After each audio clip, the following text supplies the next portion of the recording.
막달라 마리아하고 여인들이 가기 전에 사실 직전이죠. 그때 예수님 부활하셨습니다.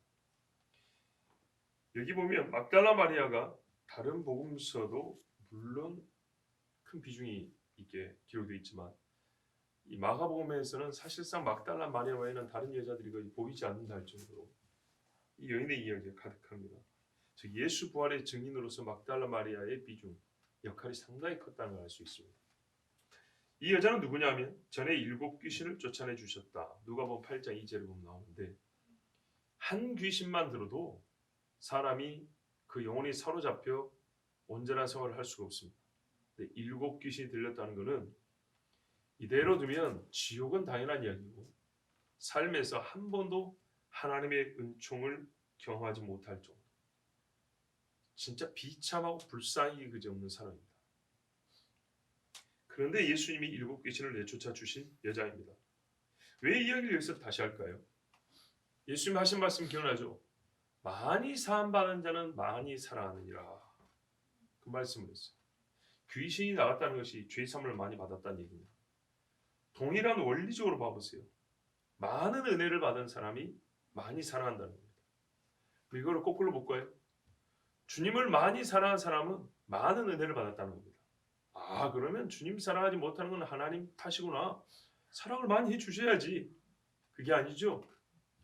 사랑이 아니 하나님의 은혜가 적어서가 아니라 그걸 어떻게 해요? 받아들인 사람이 아닙니다. 로마서에 나오잖아요. 그러면 어떻게 해? 은혜를 더하려고 죄를 더 짓겠느냐? 죄가 더한 것에 은혜가 더한다 했으니까 은혜 더하려고 죄를 더 짓겠느냐? 이런 말도 안 되는 소리가 어디냐 그 말이죠. 은혜를 더 받으려고 죄를 더 지을 필요는 없습니다. 우리가 지금까지 지은 죄도 하나님의 은혜를 체험하기에 충분합니다.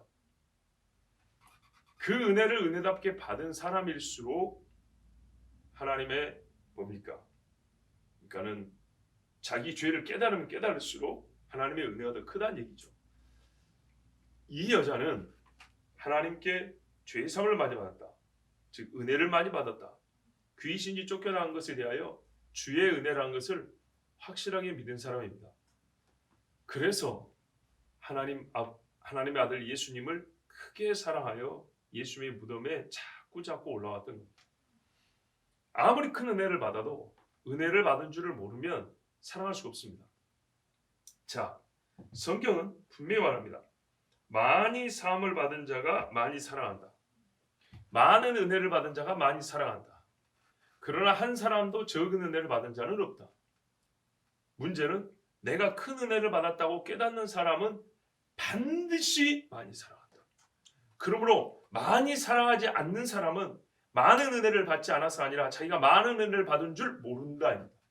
이게 성경의 논리입니다.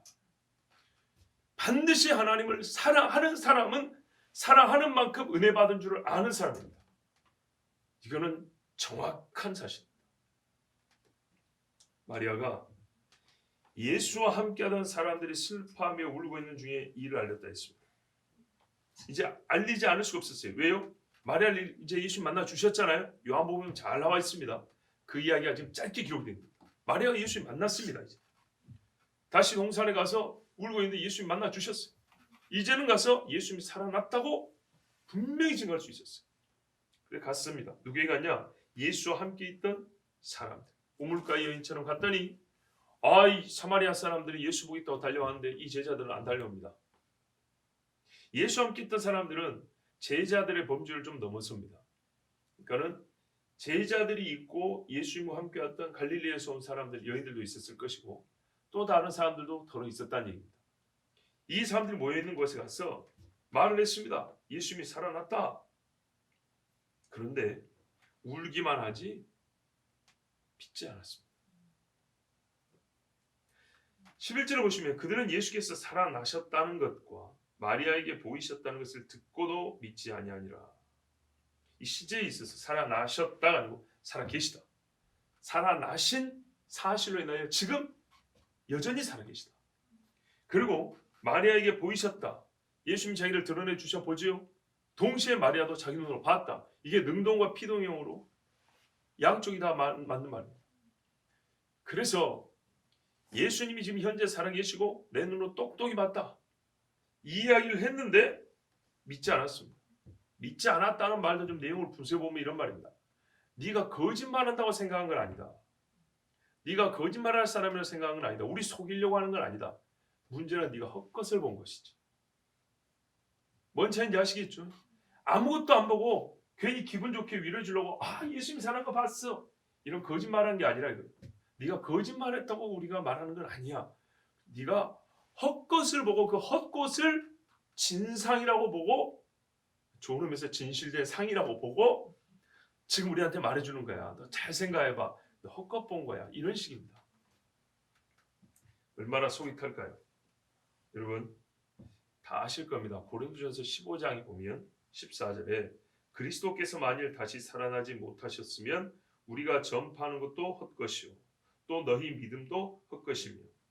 자, 어제도 말씀드린 대로 부활을 믿지 못한 사람은 모든 믿음이 헛것이라는 걸 알아야 됩니다. 제자들이 지금까지 예수님 따라온 거 헛것이랍니다. 헛것. 우리의 믿음은 부활에 달려 있습니다. 예. 부활한 주님을 믿지 못한 사람은 모든 믿음이 헛것이기 때문에 구원을 받지 못합니다. 그런데 성경은 이렇게 말하는 거죠. 부활한 주님을 믿는 사람 중에 다시 오실 주님을 믿지 않은 사람이 한 명도 없다는 겁니다. 왜요? 부활이라는 얼마나 놀라운 능력입니까? 그 능력의 주님이 다시 오지 않는다. 다시 올 능력이 없다. 다시 올 생각이 없다. 이것은 부활한 주님을 믿는 믿음이 아닙니다. 자, 또 한 사람 이야기를 합니다.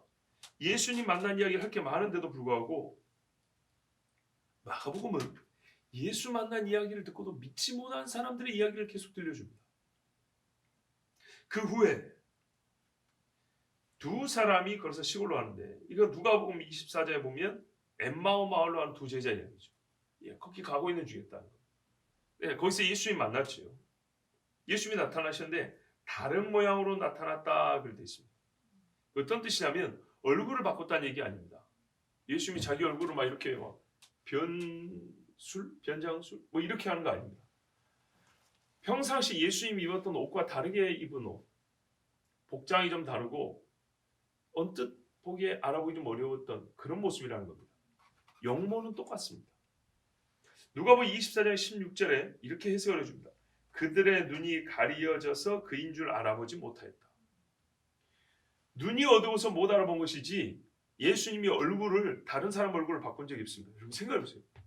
예수님이 이 땅에 오신 하나님의 아들이 누구의 얼굴을 바꾼다고요?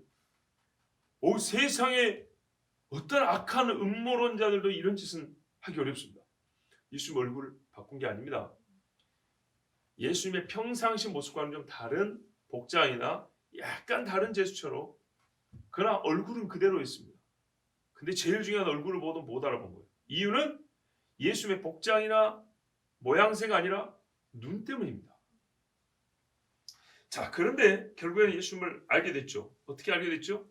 예수님의 말씀을 가르칠 때 가슴이 뜨겁고 식사하시며 축사하시냐 그들의 눈이 열려서 주인 줄 알아보았다 그랬습니다. 그래서 이 두 사람이 금세 예루살렘에 다시 올라와서 제자들에게 일러줬습니다. 야, 우리가 예수님 만났다. 그런데 어쨌다고요? 안 믿었답니다. 13절을 보세요. 가서 나머지 제자들에게 전했으나 그들도 믿지 않았다. 믿지 않고 또 믿지 않고 제일 중요한 소식을 말해주는데 믿지 않고 이래서 예수님이 여전히 슬퍼하고 있는 제자들에게 나타났습니다. 아마 이제 배가 고프니까 겨우 밥은 이제 먹으려고 준비한 모양이에요. 이래가지고는 갈릴리로 갈 수가 없어요. 그렇죠? 무섭지, 마음 낙심되지. 갈릴리로 가면 예수님을 만나러 가야 되는데 자기 고향으로 다 흩어져가지고 집집마다 흩어져서 일하러 갈 거 아닙니까? 벌어먹고 살겠다고. 예수님이 이날 밤 이 제자들이 모여있는 밤에 모여서 나타나셨습니다. 추정컨대 이 제자들은 이 밤이 지나고 내일 아마 다 흩어질 가능성이 큽니다. 뭐 한다고 예루살렘에 자기 집도 아닌데 거기서 모여서 오랫동안 있겠습니까? 예수님은 이 제자들을 갈릴리로 다시 부르시려고 예루살렘 한 방에 나타나셨습니다. 그리고 하신 말씀이 반갑다가 아니라 꾸짖었습니다. 믿음이 없는 것과 완악한 것을 꾸짖으셨다 그랬습니다. 왜 그랬을까요? 이대로 가면 구원을 못 받기 때문입니다. 보세요. 부활에 대한 믿음이 없는데 구원을 받을 수 있을까요? 그래서 우리가 성경에서 정확히 알아야 됩니다. 주여 내가 주의 이름으로 귀신을 쫓고 주의 이름으로 병든 자를 일으켰습니다. 불법을 행하는 자들아 내가 너를 모른다 그랬어요. 자 봅시다. 예수님과 사역 공생의 사역 중에 이 제자들 둘씩 가서 귀신 쫓았어요. 분명한 사실이죠. 자 지금 예수님 나타나지 않으셨습니다. 지금 어떻게 되죠? 부활을 믿어요, 안 믿어요? 안 믿어요. 진짜 중요한 부활을 안 믿어요.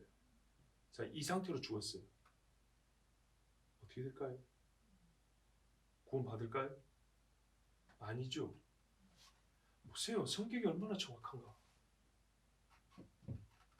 부활이 없으면 예수의 부활이 헛것이요. 예수의 부활이 헛것이면 너의 믿음도 헛것이요. 너희가 구원을 받지 못한다. 너희 구원이 이 믿음에 달려있다고 분명히 성경이 말합니다.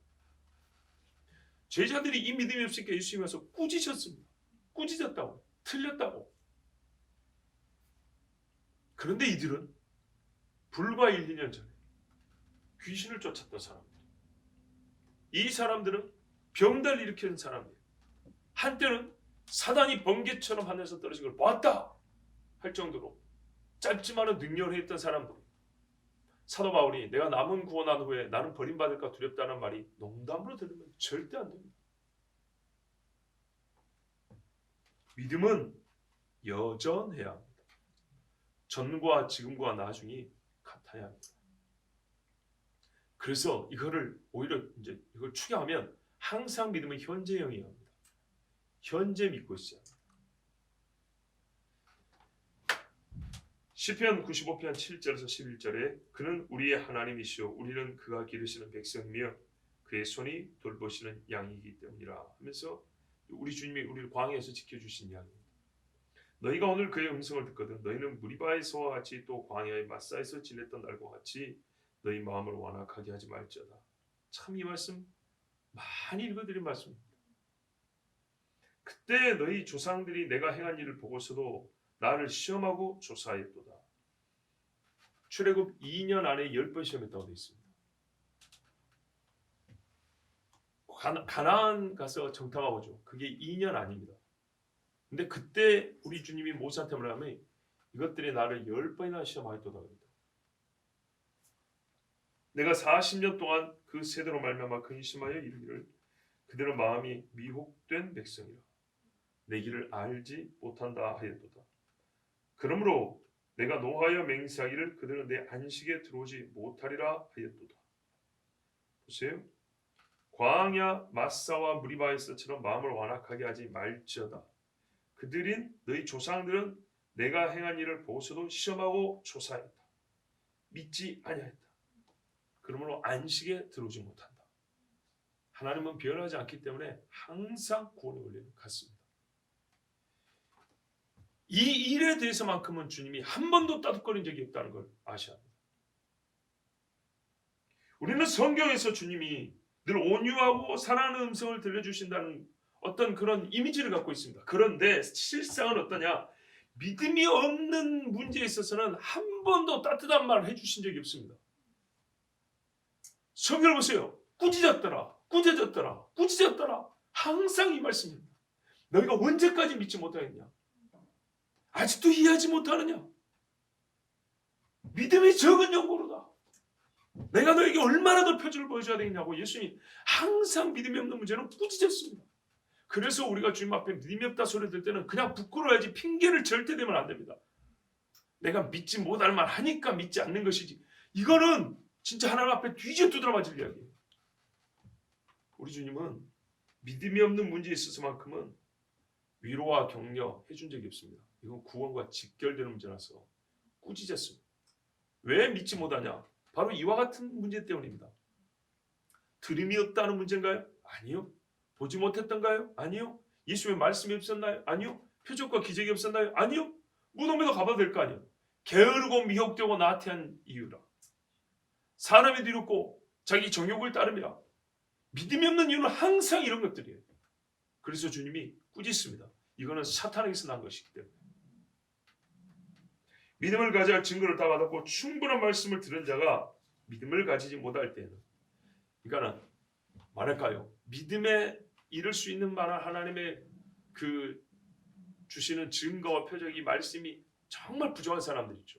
이런 사람들은 솔직히 안타깝지만 꾸짖기까지는 안 해요.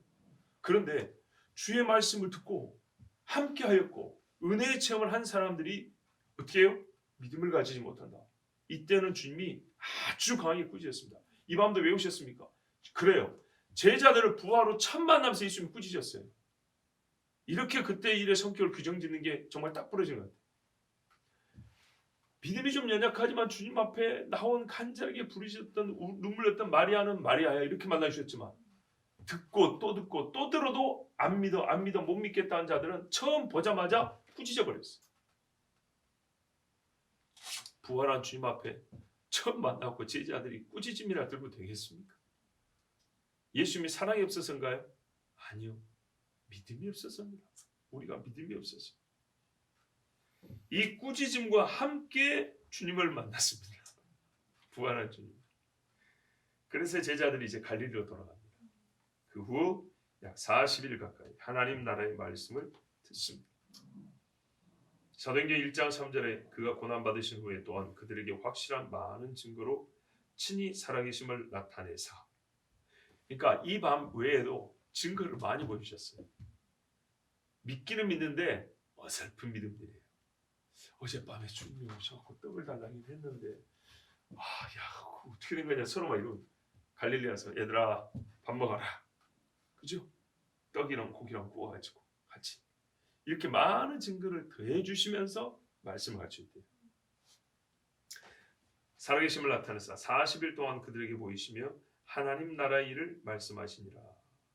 부활한 주님이 하나님 나라의 일을 더 말씀해 주실 게 있었어요. 즉 부활한 후에 전해줄 말씀이 있었던 거예요. 부활한 주님을 만나고서야 들을 수 있는 말씀의 이 경지가 있어요. 자, 이리 해서 제자들이 부활하신 주님을 만났습니다. 이건 밝은 모습은 아니죠. 그죠? 참 미안하죠. 부활한 주님을 만났는데 왜 이렇게 참 뭐가 좀 찝찝할까요? 뭐 때문입니까? 믿음이 없기 때문입니다. 믿음이 있었으면 환호와 잔치와 기쁨의 찬송으로 만났을 것을 이놈과 부활한 주님 만나는데 찬송 한 곡이 없고 기쁨의 박수 하나가 없어요. 굉장히 안타깝습니다. 그래서 우리의 모든 어제도 말씀드렸죠. 어젠가 그젠가 감정도 말이죠. 맨 밑에 하면 믿음이 있어서 믿음에 따라 달라진다고. 여러분 약간 위로가 되는 부분이 있습니다. 우리하고 똑같구나. 엘리야도 그렇고 제자들도 그렇고 똑같은 사람이구나. 예, 그렇습니다. 제자들의 믿음은요 확인된 사실을 정리하면요 매우 더디게 형성되었습니다. 주어진 표적과 말씀과 또 말씀의 깊이, 예수님을 직접 눈으로 본 이 체험에 비해서 믿음이 상당히 더디게 컸습니다. 그 더디게 컸다는 것을 본받아서 되냐? 그건 아닙니다. 제자들보다 적은 경험을 가지고도 큰 믿음을 가진 사람도 있었습니다. 자, 큰 증거를 가지고 더디게 믿음이 형성된 사람들. 이 사람들은 말하자면 모든 증언을 다 들었습니다. 수집할 수 있는 증거를 다 수집했습니다. 보십시오. 이날에 있었던 일이 전부 다 이 사람들에게 가서 보고가 됩니다. 알려집니다. 우리 주님도 그렇게 하라 그럽니다. 제자들에게 말해주라고 합니다. 제자들. 사실 지금도요. 주님 오실 증거는요. 누구 눈에 먼저 보이냐면 그리스도인들의 눈에 먼저 보입니다. 그래서 우리가 먼저 보는 게 맞는 겁니다. 하나님께서 그 종 선지자들에게 알리지 아니하시고는 한 가지도 하시지 않는다 그랬어요. 내가 아브라함에 숨기고 소돔과 고모를 멸하겠느냐? 기도하는 신자들, 말씀 보는 성도들이 먼저 이 땅의 징조를 해석하고 파악하지 못하면 누가 하겠습니까? 정치가들, 평론가들, 경제 분석가들, 군사 전문가들? 아닙니다. 이 모든 걸 종합하여 하나님과 이 세상 사이에 일어난 일을 해석하고 정리하여 이해할 수 있는 사람들은 성경을 가진 사람들입니다. 모든 증거를 제자들에게 집중시켜 줬습니다. 그런데 문제는 제자들이 그 집중된 증거를 믿지 못했습니다. 신자들이 이래서 책망을 듣는 거예요. 성경이 주어지고 하나님께서 영을 부어줘도 신자들에게 부어주는데 이 집중된 증거와 증인을 받고서도 믿지 못하고 게으르다. 그러면 책망을 듣고 상은 고사하고 벌을 받는 거예요. 땅에서도 벌을 받는 거예요. 자, 다만 그래도 위로가 된다는 건 뭐라고요? 아, 이 사람들도 늦게 믿음이 형성되었구나. 근데 여러분, 이게 잠깐 위로가 될지는 모르지만 이게 우리가 받고 싶은 복은 아니잖아요. 그죠? 위로라는 것은 여러분 최소치입니다. 최소치. 주님이 우리에게 최소치를 주고 싶은 분이 아니에요. 최대한 것을 주고 최대치를 주고 싶은 분이지. 성령과 능력으로 충만한 사람 되기를 바랍니다. 하나님의 말씀의 지식과 주님에 대한 믿음이 가득한 사람으로 바라는 것이지, 담대한 믿음의 사람으로 바라지, 그냥 쪼그려 앉을 때 겨우 어깨나 쓰러짐을 때 최소치, 뭐 그들도 그랬으니까 나도 뭐 이래도 누가 뭐라 하지 않겠지, 이 정도로요? 아니죠. 제가 하나 이야기를 해드릴게요. 오늘 정말 집중도 높게 딱, 그렇죠, 몇 분 나오셨습니다. 신대원 가려고 하는데 자, 군대를 6월, 원래 7월 제대인데 그때 단축돼갖고 6월 17일인가 제대했어요. 27살. 그리고 이제 집안일 좀 돕고 우리 집을 새로 지었어요. 고향에 가서 보신 그 집이 27살 때 지은 집입니다. 막 태어나서 짓고 저하고 나이가 똑같은 집을 새로 지었어요. 태풍에 아주 엉망이 된 그런 집이어가지고 하나님 은혜 주셔서 새로 지었는데, 짓고 이제 콘크리트까지 다 하고 이제 내장재만 하면 돼요. 거기까지 공사하는데 10월 1일이 됐어요. 그래서 저는 이제 그때 저희 아버지가 중고차 150만 원짜리 승용차 중고차 하나 썼는데 거기다가 짐 싣고 10월 1일 날 서울로 왔어요. 7, 8, 9, 3일, 석 달 동안 신대원 공부 잘 안 되죠. 그리고 집도 지어야죠. 야, 그래서 무슨 마음이 들었냐면, 내가 신대원을 오래 떨어진다고 해서 누가 나를 욕하겠냐. 돈도 없고 배도 고프고. 그래서 그때 제가 저희 어머니 보험을, 우체국 보험을 들어주고 있었거든요. 눈물을 먹고 그걸 깼어요. 생활비가 없어가지고. 깨봐야 몇십만 원 안 돼요. 그걸 부모님한테 뭘 하더라. 50만 원인가 100만 원만 보태주면 그 뒤로 내가 벌어먹고 산다 했어요. 자, 50만 원 보증금 반지 합방에 25만 원 월세를 내고 그 뒷날 자리를 잡고 이제 신대원 준비하는데 시험까지는 2달 조금 더 남았어요. 이야, 나는 한 번도 시험 준비로 이렇게 한번 훑어 성경을 보지도 못했어요. 그래서 마음에 드는 생각이, 올해는 넘기고 내년에 해야 되겠다. 일단 먹고 살 돈도 없는데 돈을 벌어서 일단 생활을 해야겠다. 그리고 야, 무슨 스카이도 떨어진다는데 내가 올해 못 들어간다고 해서 누가 나를 비난하랴. 이러고 시간을 좀 보내버렸어요. 그리고 10월이 가버린. 그런데요, 마음이 바뀌어졌어요.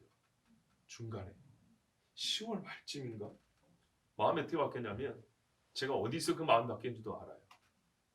지금 건대 그 병원 쪽 어딘데 기도하는 중에 습관이니까 하나님 앞에 맨날 중얼중얼 하는 게 습관이니까 뭐라고 하다가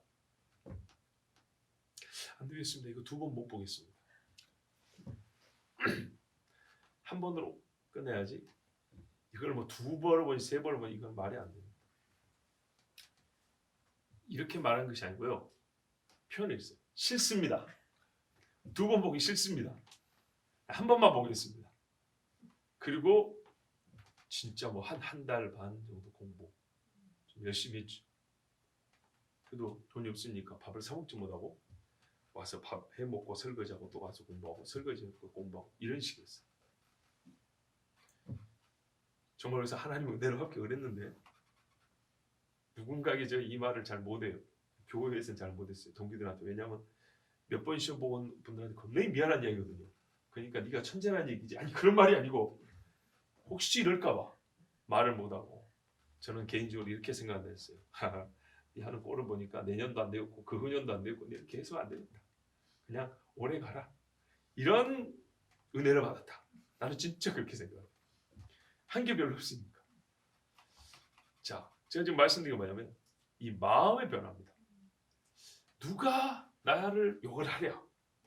내가 아니 지금 이 짧은 시간에 생활도 어려운데 누가 나를 밥을 해줘 돈을 줘. 이래가지고 공부를 할 수가 없는 환경에서 떨어진 것에 대해서 누가 나를 원망하랴. 처음부터 이 생각을 가지니까 공부가 안 돼요. 그런데 하나님은 안 되겠습니다. 똑같은 환경인데 두 번 보기 싫고 오래 가야겠습니다. 젊을 때 아버지한테 그랬거든요. 나중에 사회생활하러 가라. 그때 제가 얼마나 당돌했냐면 젊으면 세상에다 던져버리고 나이 들어서 우리 아버지 말씀대로 지금 가는 거예요. 지금 40이라 돼가지고. 근데 그게 아니고 젊음을 하나님께 드려야죠. 나 그러고 간다 했거든요. 굉장히 멋진 말이잖아요. 근데 대갈통에는 오래 못 가면 뭐 어쩌냐. 그러니까 최선이 안 나오는 거예요. 열심히 안 나오는 거예요. 그러나 이 생각이 바뀌고 하나님은 은혜를 주신 거죠. 바뀌고 마음을 바꿔 먹으니까 짧은 시간이지만 열심히 나오고요. 최선을 다하게 됐어요. 그래서 하나님께서 또한 은혜를 주셨어요.